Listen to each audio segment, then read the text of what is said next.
El episodio de hoy es súper interesante. Voy a estar entrevistando a un compañero de la Universidad de Cornell, especializado en la producción industrial de quesos. Yo me disfruté un montón esta entrevista y espero que a ustedes les guste también.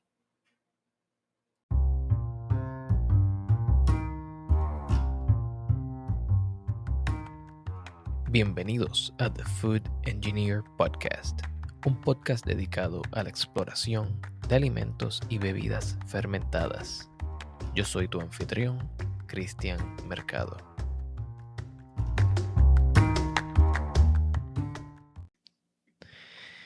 Ok, bienvenidos a nuestro episodio sobre quesos con Pablo Torres. Saludos, Pablo. Hola, saludos, Cristian. Un gusto estar acá contigo. Gracias. Bueno, para empezar, ¿me puedes decir quién es Pablo Torres para nuestros escuchas? Bueno, Pablo Torres es un ingeniero en alimentos de Chile, del sur de Chile, y que básicamente el último año y medio estuvo estudiando en la Universidad de Cornell, específicamente en el laboratorio de Alkaline Lab, que se enfoca en trabajar en fermentaciones, y yo específicamente estaba en lo que es más relacionado con fermentaciones lácteas y lo que me interesa a mí, que es el queso. Bien, excelente. ¿Y cómo nació esa pasión o ese interés por trabajar con fermentación y específicamente con quesos? Bueno, el tema del queso viene desde la época que yo era ingeniero en alimentos. Eh, Tenía un ramo enfocado básicamente tenía muchos ramos, unos enfocados en procesos, ingeniería de procesos, y otros enfocados en tecnología láctea. Y siempre me gustó esa interacción entre transformar el proceso de transformación de la leche, que tú lo puedes transformar en muchísimos componentes, y dentro de todos esos componentes, el que más me interesaba era el queso, ya que tienes la diversidad de productos que puedes hacer con la leche y dentro de estos tienes el queso y dentro del queso tienes muchos tipos de quesos con diferentes sabores, diferentes texturas, diferentes tipos de leches también de animales y que cada queso al final es un mundo diferente, es como los vinos y esa combinación mágica es una cosa que siempre me llamó la atención a mí. Y de ahí me enfoqué en trabajar en la industria láctea, donde básicamente me he encontrado los últimos 7 años y últimamente estuve estudiando allá en la Universidad de Cornell en ese tópico que me parecía siempre muy, muy interesante. Bien. Mencionaste que hay muchos tipos de productos que se hacen de la leche y pues para aquella gente que no ha estado muy expuesto a la fermentación, ¿puedes mencionar uno que otro producto lácteo que sea hecho con la leche?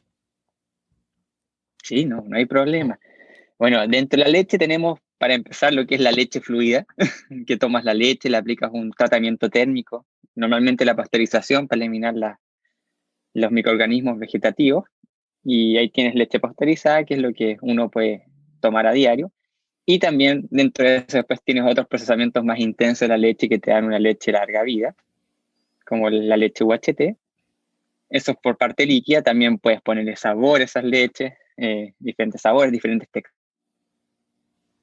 diferentes tipos de materia grasa. Y después por otro lado tenemos leche en polvo, que tú con eso puedes alargar la vida útil de la leche líquida, la secas, la guardas como leche en polvo y tienes durante mucho tiempo leche que la hidratas después con agua. Tienes mantequilla, que la obtienes al descremar la leche. Puedes sacar leche descremada y después tienes mantequilla, que básicamente con el pan es muy exquisito y lo puedes usar también en diferentes recetas. Tienes también los yogurt, un producto fermentado a base de básicamente microorganismos y puedes con diferentes sabores. Puedes hacer postres.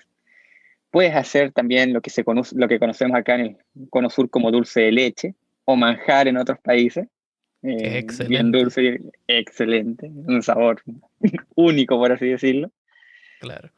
Eh, Postres, diferentes tipos de postres, lo que tú quieras. Acá nosotros, en mi país donde yo soy, se comen muchos postres a base de leche y son todos nombres locales que uno podría llamarlo como leche asada, arroz con leche, diferentes postres que son como típicos de estos conos. Y bueno, ¿qué más tienes? El queso tienes un mundo diferente, quesos duros, quesos semiduros, quesos blandos, suaves, quesos tipo cremosos, quesos rallados. Ahí tienes un mundo aparte, solo para el queso. Háblame un poco sobre, desde tu punto de vista como ingeniero de procesos y especialista en lácteos, ¿cuáles son las clasificaciones principales de quesos? ¿Cómo tú los dividirías para que una persona que está aprendiendo sobre quesos pueda entender sus diferencias? Eso es algo súper interesante porque al final en diferentes países o diferentes localidades todos diferencian el tipo de queso de acuerdo a como más les acomode. Por ejemplo, yo me acuerdo que allá en Estados Unidos tenías definiciones, por ejemplo, los quesos, eh, los quesos italianos, donde ahí tenías metido tanto mozzarella como el queso parmesano también.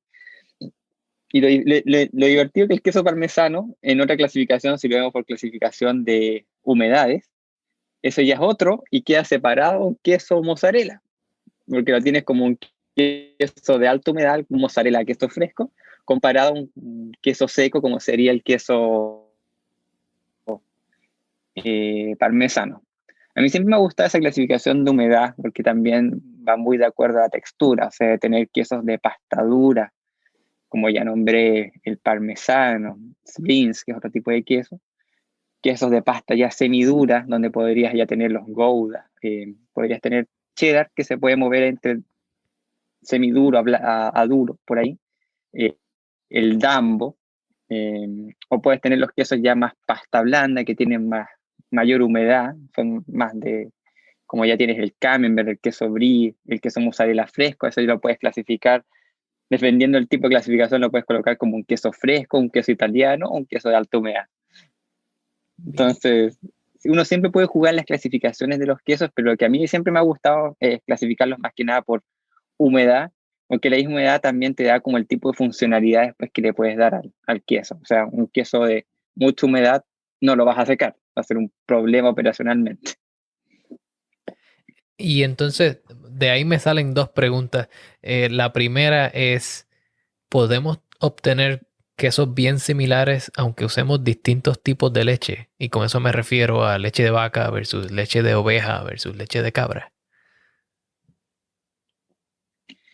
Normalmente por las mismas composición que tienen estos quesos vas a tener siempre quesos diferentes. Eh, Tú podrías hacer ajustes a receta, uno que otro truco para sacar un queso parecido, pero el tipo de calidad de composición que tiene cada uno de estos tipos de grasas, de leche, y que son procesos ya propios de cada uno de los animales, sus procesos propios de fermentación que te generan diferentes tipos de componentes que después te van a pasar a formar la materia grasa que va en la leche, te van a generar productos con diferentes texturas y cosas así. Tú puedes hacer parecidos sabores, puedes hacer texturas, pero que sean similares, muy, muy difícil. También lo que se hace mucho es hacer mezclas para generar sabores y texturas propias. No sé, un poquito de leche de vaca con un poquito de leche de búfalo, un poquito para hacer quesos característicos y que cada productor tenga su propio sello de elaboración de producto. Bien. Entonces, en mi segunda pregunta, dentro de esa clasificación, como mencionaste que a ti te parece bien dividirlos por su cantidad de humedad. eh, Cuando hablamos de humedad, ¿verdad? Hablamos también de el efecto que puede tener eso en la vida del producto. Mi pregunta es, ¿un queso de menor humedad tiene una vida más larga como producto que un queso de mayor humedad? Sí, sí. Básicamente lo que tú dices está muy bien, o sea, básicamente esa mayor humedad que te queda en tu queso aumenta también la actividad de agua y es una menor protección. Entonces, normalmente los quesos frescos que se conocen como mozzarella fresca o el quesillo que se conoce que como el queso fresco que se conoce por acá, son quesos que básicamente si tú los comparas con un queso ya de menor humedad y los dejas ahí paraditos, madurando, se te va a descomponer mucho más rápido. Esta misma humedad también acelera el proceso de proteólisis, tienes una descomposición de las proteínas, que va acompañado también porque en esa mayor humedad también tienes un mayor contenido de cuajo eh, en los quesos que hayas utilizado cuajo. Entonces, sí, normalmente ese tipo de quesos también merece una ayuda también de envasado, que sea mucho más acuerdo a ese producto para que al final tú puedas producir el queso y no se te esté descomponiendo a los 3 días y le puedas dar un poquito más de ayuda para que te aguante por lo menos unos 15 días y lo puedas comercializar o guardarlo para poder consumir. Bien. Pero tienes por el otro lado el extremo de los quesos duros, tipo parmesano, que tú los puedes mantener guardaditos, libre de hongos, te puedes tener 1 año y medio madurando, generando sabores especiales para ese tipo de queso. Normalmente el parmigiano reggiano es un queso que se madura 2 años en cavas con un cuidado que es muy delicado, que básicamente tienes que limpiar esa corteza para que no se te formen hongos, tampoco se te agriete, un contenido de sal también adecuado en la corteza para protegerlo, reduciendo la actividad de agua. Entonces, son dos mundos distintos, dos tipos de comercializaciones distintos y sabores distintos también. O sea que entonces tenemos quesos de consumo más rápido que tienden a tener mayor contenido de agua o agua disponible, quesos un poco más secos. Y también podríamos hablar del contenido de sal, ya que el contenido de sal pues tiene un impacto no solo en el agua disponible, sino en el sabor. Exactamente. Las sales, básicamente los quesos frescos siempre los vas a pillar con menor contenido de sal, hasta sin sal los puedes pillar. Pero por ejemplo, normalmente los quesos que son madurados, esos tienden siempre a tener sal porque al final, dentro del proceso, mientras tú estás elaborando el queso, tienes ahí otras ayudas que te da la sal. Tienes por un lado el sabor que te da, la formación de cáscara, que te ayuda a formar la cáscara, y también tienes un tema que te desactiva los cultivos lácticos propios que tú agregas al queso, porque tú básicamente no quieres que esa cuajada te siga acidificando infinitamente, quieres detenerla a un determinado pH, y básicamente la ayuda de la sal hace que estos cultivos detengan su proceso y puedas detener ahí el pH Y ahí del producto. entonces entramos también en el tema de el microbioma o mejor dicho, el cultivo microbiano que es utilizado para hacer el queso. Y pues entiendo que existen varios puntos en el proceso de hacer un queso donde se pueden añadir distintos cultivos microbianos. Así que nos puedes hablar un poco del proceso a grandes rasgos y después entramos un poco más en detalle de los cultivos microbianos. Sí, perfecto. Bueno, básicamente el, el cultivo, su función básicamente es sobrevivir. Y su método para sobrevivir es tomar la lactosa, que la pillas básicamente en la leche, y te produce un ácido láctico para crear el ambiente necesario para ello. Ese ácido láctico básicamente se encarga también de bajar, reducir el pH de la leche, hacerla más ácida. Y esto también va acompañado de procesos posteriores que ahí los voy a explicar. Me voy a enfocar un poquito primero en los cultivos lácticos. Bien, Pero dentro de estos cultivos tú tienes diferentes tipos. Tienes cultivos mesófilos que funcionan bien a temperaturas más o menos entre 30 y 38 grados. En ese rango funciona. Celsius. Celsius, grados Celsius, toda la razón. Y después para arriba tienen los cultivos termófilos, que alcanzan hasta temperatura hasta 50 grados Celsius de funcionamiento óptimo, y dependiendo del tipo de queso. O sea, normalmente si tú quieres hacer un queso más seco, usas quesos termófilos para que ese aumento de temperatura también te ayude a deshidratar el grano, a botar todo el suero que tú tienes retenido en la masa. Eh, Estos cultivos, básicamente cada cultivo tiene su propósito. Podemos decir que, claro, básicamente nosotros queremos acidificar, pero también hay otros que te generan CO2, Ese CO2 te ayuda a formar lo que se conoce como ojo biológico en los quesos.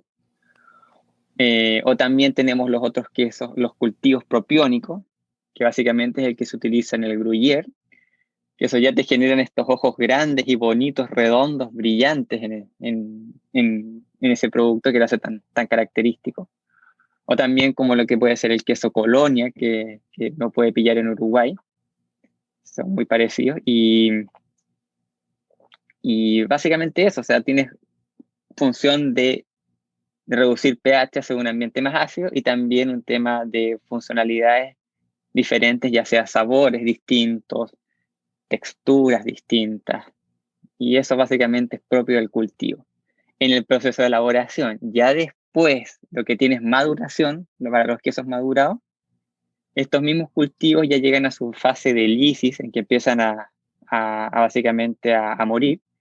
Y en esa fase, estas bacterias empiezan a generar todas estas enzimas que tenían en su misma estructura y las empiezan a soltar a la matriz del queso, generándote proteólisis y que te empieza a generar nuevos sabores en tu producto. Y eso es parte de la ayuda ya de la maduración. Entonces, cuando hablamos de ojos, nos referimos a los boquetes en el queso suizo, que son bien característicos. Y cuando Sí, hablamos de exactamente. proteólisis, nos referimos a cuando se rompen las proteínas y entonces la estructura del queso va cambiando. Y otra aclaración que quiero hacer, porque tenemos, ¿verdad?, una alta audiencia de Puerto Rico, cuando dices cuajo te refieres a la renina, Exactamente. porque Exactamente, la en Puerto renina. Rico hay un plato que se llama cuajo o cuajitos, que es una sopa hecha a base del estómago de res. Ya. Eso es claro. Ahí es donde tienes también la renina. Sí. ¿Puedes hablarme un Maravilloso. poco de la renina? Sí, básicamente la renina es una enzima proteolítica que actúa específicamente en básicamente las caseínas que tenemos en la leche. La leche tiene diferentes tipos de caseína. Tenemos la alfa caseína S1 y S2, la beta caseína y las kappa caseína. Esas son las tres ya, las cuatro fundamentales que tenemos en lo que es la leche. Y la renina es básicamente una enzima que funciona mejor a pH ácido. Lo interesante de esto es que cuando tú, por ejemplo, estás elaborando queso y primero agregas tus cultivos lácticos, empiezas a acidificar esta leche, el pH baja levemente y en la primera parte, cuando ya todavía no se te reduce el pH más allá de 6.5, pensemos que también la leche tiene un pH de 6.7, 6.8, de repente, depende de la localidad. Cuando ya ha acidificado levemente, esta específica enzima, la renina, actúa específicamente en una de las caseínas, que es la kappa caseína. Si tú siguieras bajando más el pH, la renina ya no sería tan específica y te atacaría más todas las otras caseínas que tienes ahí en tu leche. Pero específicamente ese pH te ataca la kappa caseína y básicamente ahí te hace una separación. Te separa en un eslabón específico, donde por un lado separas esta kappa caseína en una parte que se va a mantener en la molécula de caseína, que eso se conoce como la paracaseína, así se llamaría esa parte que queda ahí. Y por otro lado, tienes la parte de la capa caseína que se va en el suero, que eso se conoce como el glicomacropéptido. Ahí tienes una separación. Y al hacer esto, en la misma molécula de caseína se produce un cambio en el balance de las cargas y las moléculas de caseína se empiezan a acercar entre ellas. Y en ese acercamiento también engloban lo que es la materia grasa y te empiezan a formar este gel, que sería la primera fase del queso, por así decirlo, o de la cuajada, donde ya tienes englobado la primera parte de sólido. En una red de proteína tienes englobado la materia grasa. Y después ya vienen procesos propios que se realizan en la elaboración del queso, que son cortes, agitaciones, aplicación de temperatura, para finalmente dar con el producto que tú buscas. Y entonces, en términos de cuando mencionaste que habían varios tipos de proteínas ahí, ¿verdad? Estaba la caseína y había otros tipos, pero Tipos de caseína, sí. la capa caseína es la que existe en mayor cantidad en la leche de vaca. No, básicamente la que existe en mayor cantidad son las alfa S1, S2, pero la capa caseína es básicamente la específica que te ayuda a desestabilizar la molécula de caseína para cambiar las cargas y empezar básicamente este proceso de formación de gel. Porque básicamente en la molécula, la capa caseína se encuentra alrededor. Entonces, como tiene una colita que es de carga negativa, que esa es la que tú cortas, entre puras cargas negativas se repelen. Entonces no puedes juntar las moléculas. Eso es a grandes rasgos. Claro. Y entonces, cuando hablamos de usar la renina para atacar específicamente ese tipo de caseína, ¿verdad? Tendemos a escuchar que existen reninas naturales, reninas vegetales, reninas que son hechas bajo producto de fermentación o reninas que son hechas por microorganismos. ¿Nos puedes hablar un poco sobre las diferencias entre estas reninas o de estos cuajos? Sí, bueno, básicamente ahí ya entraré a hablarles como cuajos o coagulantes, podría decirle coagulantes, porque básicamente estos tienen diferentes orígenes. Tienes el vegetal, el vegetal es uno muy fuerte, eso lo puedes encontrar en plantas, en determinadas plantas, y tiene una acción proteolítica que es muy, muy, muy potente. Ahí, por ejemplo, un ejemplo es un queso típico de España, que se llama la torta de cazar. Es un queso que si tú lo ves, tiene una tapita, tú lo sacas, por adentro está totalmente proteolizado, es líquido. Es como un queso fundido, por así decirlo, líquido casi, que tú lo puedes sacar como una pasta, Bien. pero todo acción de este coagulante muy potente. Tienes también los otros que ya son cuajos animales, que son los que se obtienen a partir de básicamente del estómago de, de corderos, vacas, que ese básicamente es la acción misma que realiza el estómago, que la está produciendo en la leche. Tienes también el que se produce básicamente por acción microbiana, que es lo que más se produce actualmente, por ejemplo, en laboratorios, que básicamente ahí tiene un microorganismo, que básicamente por reingeniería, básicamente le cambias lo que va a producir y te empieza a sintetizar este tipo de renina que después tú lo produces. Y es el que más utiliza básicamente en la industria láctea actualmente. Y es el más controlado, es el que vas a tener una actividad proteolítica más controlada y tampoco básicamente no estás usando estómago en animales para obtener este producto. Lo haces a nivel más escala laboratorio eh, industrial.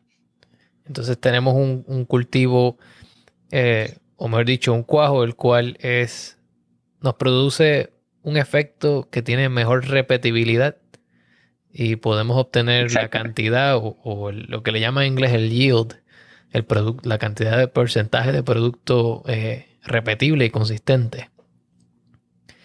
Una de las cosas que he Exactamente. leído cuando he estado buscando información sobre los distintos tipos de cuajos es que pues, hay gente que se opone a usar organismos genéticamente modificados y existe una explicación la cual he encontrado en varios libros y es que se utilizan organismos genéticamente modificados para producir este tipo de enzimas, pero el proceso que se utiliza para hacerlo efectivamente rompe el ADN del microorganismo que se utilizó y con lo que nos quedamos es básicamente con la enzima. ¿Puedes explicarnos un poco sobre esto si es un área en el cual te especializas? Sí, ahí no es mi especialización, pero sí puedo entrar a divagar un poco, por así decirlo.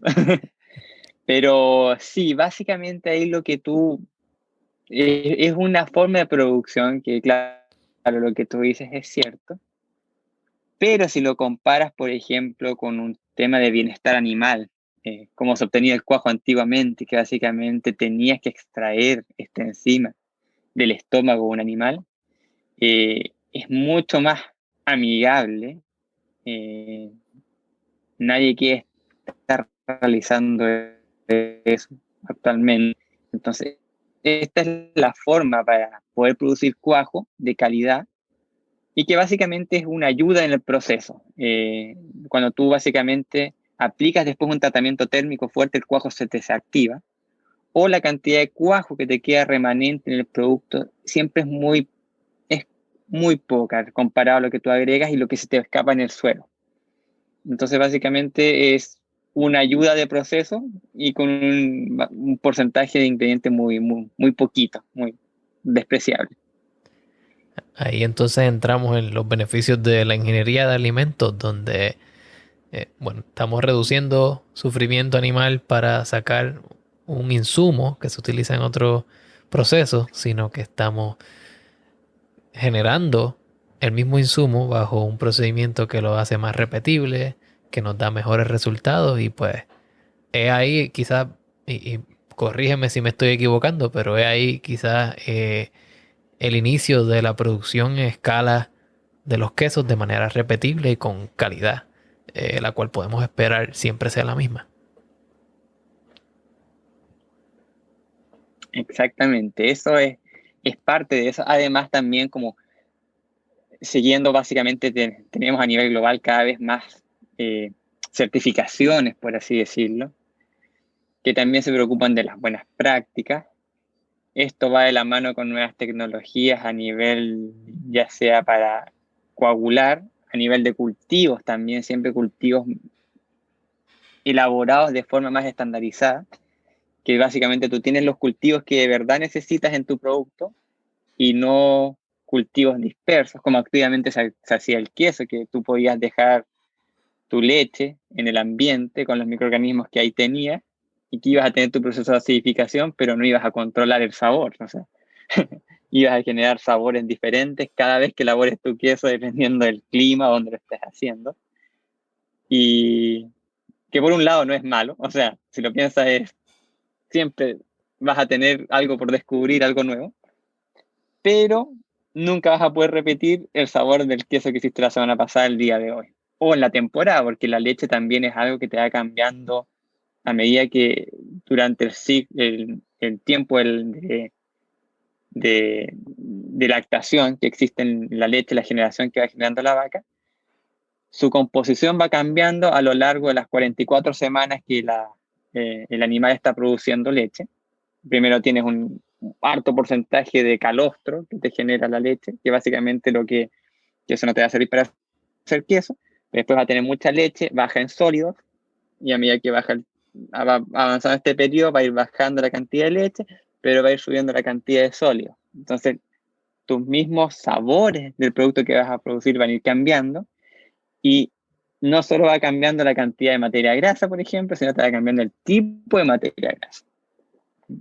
Te va cambiando la dureza, la producción de estos ácidos grasos que se producen en la leche cambian a la medida de la lactación, acompañado del tipo de alimentación que tiene la vaca. Entonces siempre es un mundo totalmente diferente. Ya, entonces, controlar el tipo de leche que estamos utilizando para hacer ese queso, o como se le llama, ¿verdad? Ingeniería de proceso, es estandarizar esa leche. Es una parte integral del proceso que se utiliza para hacer quesos, ya sea contenido de sólidos, contenido de Ujú. grasas, eh, entre otras cosas. Sí, sí. O sea, normalmente el primer paso, dependiendo del tipo de queso, es la estandarización de la leche. Y eso quiere decir el contenido de materia grasa que va a tener. Normalmente lo que tú regulas es materia grasa. Después ya tienes otros tipos de procesos, cuando ya tienes más tecnología o mayores recursos, puedes subir contenido de proteínas utilizando leche en polvo, desnatada, o puedes tener técnicas, equipos de filtración que te puede concentrar proteínas o otras tecnologías.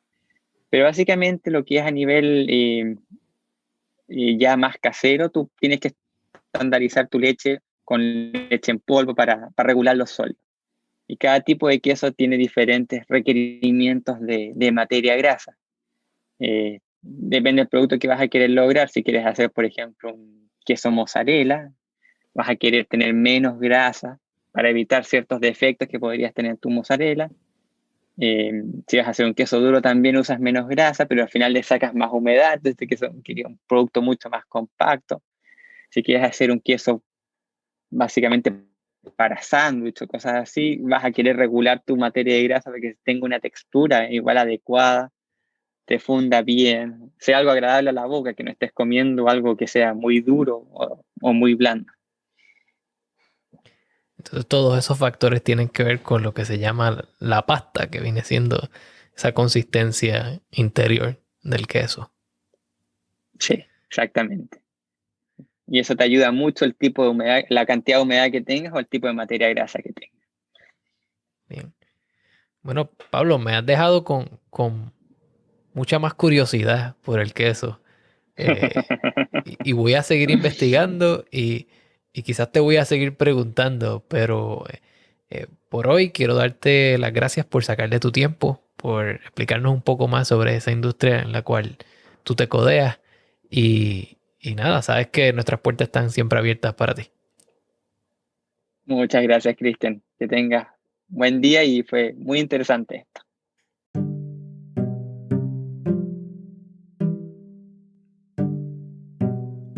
Si tienes dudas, preguntas o comentarios, puedes conseguirme en las plataformas sociales principales como The Food Engineer Podcast. También puedes visitar mi página web www.thefoodengineerpodcast.com o escribirme un mensaje de correo electrónico a thefoodengineerpodcast@gmail.com.